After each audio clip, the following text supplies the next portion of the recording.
Honeymoon హత్య కేసులో అదిరిపోయే ట్విస్ట్ ఇది. సోనం లవర్ రాజ్ కుష్వా కాదా? రాజా రఘువంశీ హత్య కేసులో ఇప్పుడు ట్విస్ట్ల మీద ట్విస్ట్లు వస్తున్నాయి. పోలీసుల దర్యాప్తులో రోజుకో మలుపు తిరుగుతుంది. అనేక కొత్త కోణాలు బయటపడుతున్నాయి. హత్య కేసులో సంజయ్ అనే కొత్త పేరు వచ్చింది. సోనం కాల్ రికార్డ్స్ ద్వారా ఇది వెలుగులోకి వచ్చింది. మే 10న రాజా రఘువంశీ సోనంల పెళ్లి జరిగింది. అంతకుముందే సోనంకు సంజయ్తో పరిచయం ఉంది. మార్చి 1 నుంచి మార్చి 25 వరకు సోనం సంజయ్ మధ్య 119 ఫోన్ కాల్స్ నడిచినట్టుగా తెలుస్తుంది. ప్రస్తుతం సంజయ్ ఫోన్ స్విచ్ ఆఫ్లో ఉంది. అప్పటి నుంచి ఇద్దరి మధ్య నో కాల్స్. దీంతో హత్య కేసులో సంజయ్ పాత్ర ఏంటి? అసలు ఈ సంజయ్ ఎవరు? ఏమైనా ఉందా అతని పాత్ర అనే కోణంలో ప్రస్తుతం పోలీసులు విచారణ చేస్తున్నారు. అలాగే సోనం ప్రియుడు ఎవరనే కోణంలోనూ కూడా దర్యాప్తు జరుగుతుంది. మొదట సోనం ప్రియుడు రాజ్ కుష్వాగా ప్రచారం జరిగింది. సోనం ఇంట్లో అకౌంటెంట్గా రాజ్ కుష్వా పనిచేశాడు. రాజ్ కుష్వాకు సోనం రాఖీ కట్టిందంటూ ఆమె సోదరుడు గోవింద్ చెప్తున్నారు. వారిద్దరి మధ్య అలాంటి సంబంధం ఉండే ఛాన్సే లేదంటున్నాడు గోవింద్. ఇప్పుడు సంజయ్ పేరు బయటికి రావడంతో అతడిపై అనుమానాలు వ్యక్తమవుతున్నాయి. సంజయ్ కోసమే సోనం రాజా రఘువంశిని మర్డర్ చేసిందా? రాజ్ కుష్వాతో ప్లాన్ చేసి చంపించిందా? ఇప్పుడు ఈ అనుమానాలే రేకెత్తుస్తున్నాయి. ముఖ్యంగా రాజ్ కుష్వాని పావుగా వాడుకుందా? కేవలం ఒక బంటుగా అతన్ని వాడుకొని ఈ కేసులో ఈ సంజయ్ అనే వ్యక్తి కోసమే ఇంత పెద్దగా ప్లాన్ చేసిందా అంటే ప్రస్తుతం పోలీసు విచారణలో అనేక కొత్త కోణాలు బయటపడుతున్నాయి. ముఖ్యంగా ఇక ఈ అదిరిపోయే ట్విస్ట్ అయితే ఇప్పుడు ఆసక్తి రేపుతోంది. మేఘాలయ మర్డర్ కేసులో ఒక్కొక్కటిగా సంచలన విషయాలు వెలుగులోకి వస్తున్నాయి. హనీమూన్ కోసమని భర్త రాజా రఘువంశీతో కలిసి మేఘాలయ వెళ్ళిన భార్య సోనం పక్కా ప్లాన్తోనే అక్కడే అతన్ని అతి కిరాతకంగా హత్య చేయించిన సంగతి తెలిసిందే. ఇక రాజ్ కుష్వా అనే వ్యక్తి అతని ముగ్గురు స్నేహితులు కలిసి కత్తితో దారుణంగా చంపేలా స్కెచ్ వేసింది. అయితే ఈ కేసు రోజు రోజుకు కొత్త మలుపులు తీసుకుంటూ మిస్టరీగా మారింది.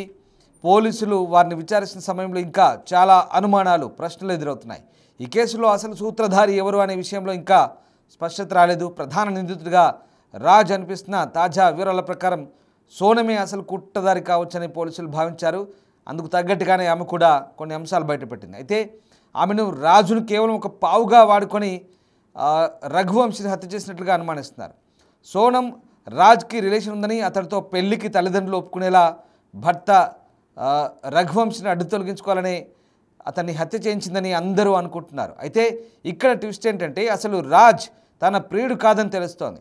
స్థానికుల సమాచారం ప్రకారం రాజ్ సోనంని దీది అని పిలిచేవారంటూ చెప్తున్నారు. సోనం కూడా అతడికి చాలాసార్లు రాఖీ కట్టేదట. వీరిద్దరికీ ఎలాంటి రిలేషన్ లేదంటూ స్థానికులతో పాటు సోనం సోదరుడు గోవింద్ కూడా చెప్పుకొచ్చాడు. అంతేకాదు ఇటు కుష్వా సోదరి కూడా అదే చెప్పింది. అసలు కుష్వాకి సోనంకి అలాంటి రిలేషన్ ఉందంటే మేము నమ్మడం లేదు, ఎందుకంటే దీదీ దీదీ అంటూ పిలిచేవాడని చెప్పింది. కానీ ఇది చాలా సందేహాస్పదంగా ఉంది.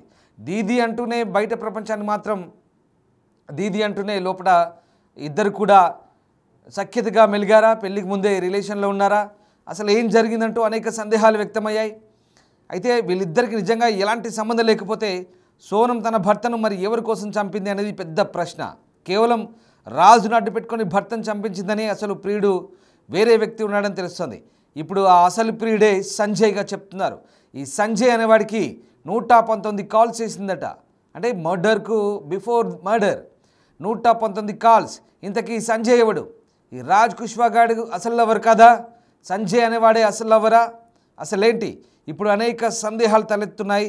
ఇక ఆ వేరే వ్యక్తే అతడి కోసమే ఇంట్లో నమ్మకంగా ఉన్న రాజ్ సహాయం తీసుకొని భర్త హత్యకు కుట్ర పడిందనే సమాచారం. అయితే హనీమూన్ హత్య కేసులో నిందితురాలు సోనం పోలీసుల విచారణలో అయితే నేరం అంగీకరించింది. కానీ ఇప్పుడు రిమాండ్లో ఉంది. ఈ రిమాండ్లో అనేక కొత్త కోణాలు బయటపడుతున్నాయి. ఇంతకీ ఈ సంజయ్ ఎవరు? సంజయ్కి సోనంకున్న సంబంధం ఏంటి? ఈ విషయంలో అనేక ట్విస్టులు బయటపడుతున్నాయి. ముఖ్యంగా జితేంద్ర రఘువంశీ అనే వ్యక్తి పేరు కూడా వస్తుంది. ఈ జితేంద్ర రఘువంశీ కూడా ఎవరు? సోనంకి ఎందుకు డబ్బులు ఇచ్చారు? ఇది కూడా సోనంకి అతను డబ్బులు ఇచ్చినట్టుగా చెప్తున్నారు. ఇది కూడా చాలా మిస్టరీగా ఉంది. అసలు చాలా అంశాలు బయటపడుతున్నాయి. చాలా అంటే చాలా అంశాలు బయటపడుతున్నాయి. ప్రధానంగా ఈ కేసులో అనేక ట్విస్టులు అయితే బయటపడుతున్న పరిస్థితి కనబడుతోంది. ఇక సోనం చేసిన మర్డర్ ప్లాన్ అంతా ఇంత కాదు. అక్కడ రఘువంశిని చంపి 23వ తేదీన ఆ జలపాతంలో నెట్టివేసి సరిగ్గా అతని పక్కనే ఇంకొక యువతిని కూడా సరిగ్గా సోనం వయసున్న యువతిని అక్కడ వేరే యువతిని చూసి వెతికి మరి చంపి అమాయకురాల్ని ఎవరినైనా ఒకరిని చంపి ఆమె పక్కనే వేసి అంటే కాల్చి ఆమె పక్కన వేసి ఇదే సోనం అని నమ్మించే ప్లాన్ చేసినట్టుగా కూడా తెలుస్తుంది. అంటే ఎంతకు తెగించిందో ఒకసారి అర్థం చేసుకోవచ్చు. అనేక ట్విస్టులు బయటపడ్డాయి. ఒకసారి విజువల్ చూడండి. మనం ఇక్కడ ట్రెక్కింగ్ చేస్తున్న సమయంలో వాళ్ళు ట్రెక్కింగ్ చేస్తున్నారు చిరాపుంజిలో, కొండపైకి ఎక్కుతున్నారు. అప్పటికే 2000 మెట్లు ఎక్కినట్టుగా తెలుస్తుంది. ఈ వీడియో తీసిన వ్యక్తి చెప్తున్నారు 2000 మెట్లు ఎక్కారంట అప్పటికే. చూడండి, ఇన్స్టాగ్రామ్లో పోస్ట్ చేశాడు ఒక యూజర్. అందులో వెళ్తున్నారుగా, వైట్ షర్ట్ వేసుకుంది సోనం, అతని పక్కన రఘువంశీ. వీళ్ళిద్దరు కూడా చూడండి, నాకు ఆరో మార్క్ చూపిస్తున్నాం కదా. సోనం ట్రెక్కింగ్ చేస్తుంది, అలాగే రఘువంశీ స్లీవ్లెస్ అదేసుకున్నాడు వెనకాల. ఇద్దరు వెళ్తున్నారు. అప్పటికే ఏదో ఆయాసంగా కర్ర పట్టుకొని. అసలు ఒక విషయం ఆలోచించండి, హనీమూన్కి వెళ్ళిన వాళ్ళకి ఇంత ఆయాసం ఎందుకండి? హనీమూన్ వెళ్ళిన వారు చక్కగా హనీమూన్ చేసుకొని ఎంజాయ్ చేయాలి. కానీ ఈ ట్రెక్కింగ్ ఏంటి అంటే సోనంకు హనీమూన్ ఉద్దేశం లేదు, అతడితో శారీరకంగా కలవడం లేదు, ఇష్టం లేదు. అందుకే ఈ హనీమూన్లు కర్ర పట్టుకొని నడవడాలు. ఒక్కటి ఆలోచించండి, ఎవడైనా హనీమూన్ పోయినవాడు ఇలా కర్ర పట్టుకొని గుట్టలు కొండలు ఎక్కుతాడా? కానీ సోనం ఎక్కించింది. ఎందుకు ఎక్కించిందంటే సోనంకి అది ఇష్టం లేదు. అంటే అతన్ని ఇంకా అలా పైకి తీసుకెళ్ళి ఎక్కడికో పంపుదాం అనుకుంది, ఎక్కడికో పంపించేసింది. జరిగింది అదే. సోనం చాలా ప్రీ ప్లాన్గా కుట్ర చేసింది. ఇక్కడ రాజ్ కుష్వా అనే ఒక వెర్రి పప్పని వాడుకుందా? నిజంగా రాజ్ కుష్వాని బకరా చేసిందా? రాజ్ కుష్వా సోనం సోదరుడు గోవింద్ ఏదైతే ఒక ప్లైవుడ్ ఫ్యాక్టరీగా చెప్తున్నారు, దాంట్లో అకౌంటెంట్గా ఏదో ఇంట్లో చేదోడు వాదోడుగా పనులన్నీ వచ్చిపోయే వాళ్ళని చూసుకోవడం, లేదంటే ఆర్థిక వ్యవహారాలు చూసుకోవడం. అంటే ఒక రకంగా నమ్మిన బంటు, 2 ఏళ్ళుగా ఇంట్లో ఉంటున్నాడు, నమ్మిన బంటుగా ఉంటున్నాడు. ఈ గోవింద్ పక్కన కూర్చొని వాడు కూడా రాఖీ కట్టించుకుంటున్నాడు, దీది అంటున్నాడు. అసలు ఎవ్వడికి అనుమానం రాలేదు ఈ వ్యవహారం అంతా కూడా. కానీ ఇక్కడ అసలు లవర్ వేరే సంజయ్ అంట. 119 కాల్స్ మరి సంజయ్ గాడికి ఎందుకు చేసింది? అసలు లవర్ ఈ రాజ్ కుష్వా గాడు కాదా సంజయ్య? అసలేంటి అంటే ఇక్కడ ఎంత విధేయత చూపించాడో కేవలం రాజ్ కుష్వా. ఇక్కడ ఇదే అంశాలు ఇప్పుడు మనకు బయటపడుతున్న పరిస్థితి. పక్కాగా ప్లాన్ చేసి చంపించింది అనేది మాత్రం వెరీ క్లియర్. కానీ ఇక్కడ రాజ్ కుష్వా అనే వ్యక్తి కేవలం స్వామి భక్తిని ప్రదర్శించాడు. ఇక్కడ ఆ సంజయ్ అనే వాడి కోసమే ప్రస్తుతం ఇదంతా జరిగిందంటే అవునని అనిపిస్తోంది. ప్రస్తుతం ఈ వ్యవహారంలోనే పోలీసులు ఆరా తీస్తున్నారు. ప్రధానంగా ఈ సంజయ్కి 119 కాల్స్ మార్చి 1 నుంచి మార్చి 25 వరకు సోనం సంజయ్ మధ్య 119 ఫోన్ కాల్స్ పోయినాయట. ప్రస్తుతం ఆ సంజయ్ అనేటువంటి ఫోన్ స్విచ్ ఆఫ్ ఉందట. అంటే అప్పటి నుంచి ఇద్దరి మధ్య కాల్స్ అయితే లేవు. దీంతో హత్య కేసులో సంజయ్ పాత్ర ఏంటి, ఏమైనా ఉందా అని పోలీసులు కూడా విచారిస్తున్నారు. అలాగే సోనం ప్రియుడు ఎవరైనా కోణం కూడా దర్యాప్తు జరుగుతుంది. ఇప్పుడు ఇదే పెద్ద కన్ఫ్యూజన్. ఇంతకీ సోనం లవర్ ఎవడు? ఈ సంజయ, రాజ్ కుష్వానా? అసలు ఈ కోణం ఏంటి? మీకేమనిపిస్తుంది? మీ అభిప్రాయం ఏంటో కామెంట్ బాక్స్లో తెలియజేయండి. ఎందుకంటే సోనం వ్యవహారం మామూలుగా లేదు, తవ్వినా కొద్ది బయటపడుతున్నాయి. భారతదేశంలో ఇలాంటి కేసు బహుశా ఎప్పుడు మనం కని విని ఎరగని ఉండం. ఎందుకంటే ఈ కేసు విచారిస్తున్న కొద్దీ అనేక కొత్త కోణాలు, అదిరిపోయే ట్విస్టులు. ఒక అమ్మాయి బరి తెగిస్తే ఏ రకంగా ఉంటుందో, అమ్మాయికి నేరపూరిత ఆలోచనలు వస్తే ఎంత తెగింపుకు గురవుతుందో, ఏ రకంగా కుట్రలు చేస్తుందో ఈ సోనం కేసు అయితే ప్రస్తుతం మనకు ఒక ఉదాహరణగా చెప్పొచ్చు.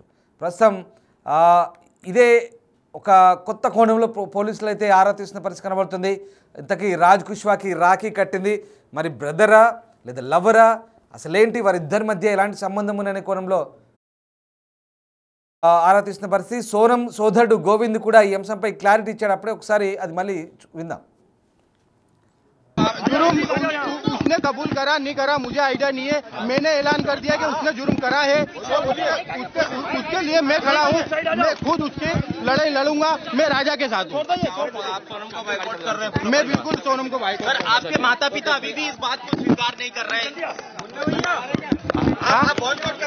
नहीं, हमारे माता पिता ने स्वीकार कर लिया है। देखिए, सुबह 8 बजे जब आप लोग पहुंचे, मैं उस समय फ्लाइट में था, मैं माँ बाप को बता नहीं पाया था, इसलिए मेरे पिताजी ने बहुत सारे बयान दिए हैं, मगर उसमें यह है कि उनको कुछ भी नहीं पता था। जब मैंने उनको बयान करा तो उसके बाद में बाइकआउट उनने भी करा है और वो मीडिया के सामने नहीं आ पा रहे हैं। और पिताजी मेरे हार्ट अटैक पेशेंट है, तो मैं खुद नहीं चाह रहा हूँ कि वो मीडिया के सामने आए, और क्योंकि अभी बहुत नर्वस है हम लोग, इसलिए। आप सोनम को बॉयकॉट करेगा आपका परिवार? बिल्कुल करेगा, परिवार नहीं करेगा, पूरा समाज करेगा। आपने माफी मांगी परिवार से? बिल्कुल, मैं माफी तो मैं मांग रहा हूँ, मगर देखिए, माफी मांगने से मेरा कुछ भी नहीं होगा। मैं हमेशा दंडवत प्रणाम करूंगा इनको, और मैं हमेशा इनके साथ खड़ा हूँ। मुझे आइडिया नहीं था। हत्या के पीछे वजह क्या लगी सोनम बोला? देखिए, उससे बात होती तो मैं आपको सब बताता, उससे इतनी बात नहीं हुई है। मैं आपको बयां करूंगा, थोड़ा सा ये 10 दिन का जो इनका पुलिस रिपोर्ट है ये हो जाने दीजिए। सोनम को सजा दिलाएंगे? बिल्कुल दिलाएंगे, मेरी तरफ से वकील खड़ा होगा इसमें। सोनम के खिलाफ आप वकील खड़ा? नहीं, राजा के खिलाफ हम वकील खड़ा करेंगे, और सोनम के खिलाफ वकील खड़ा करेंगे। राजा की तरफ से रहेगा वो, मैं बोल रहा हूँ आपको।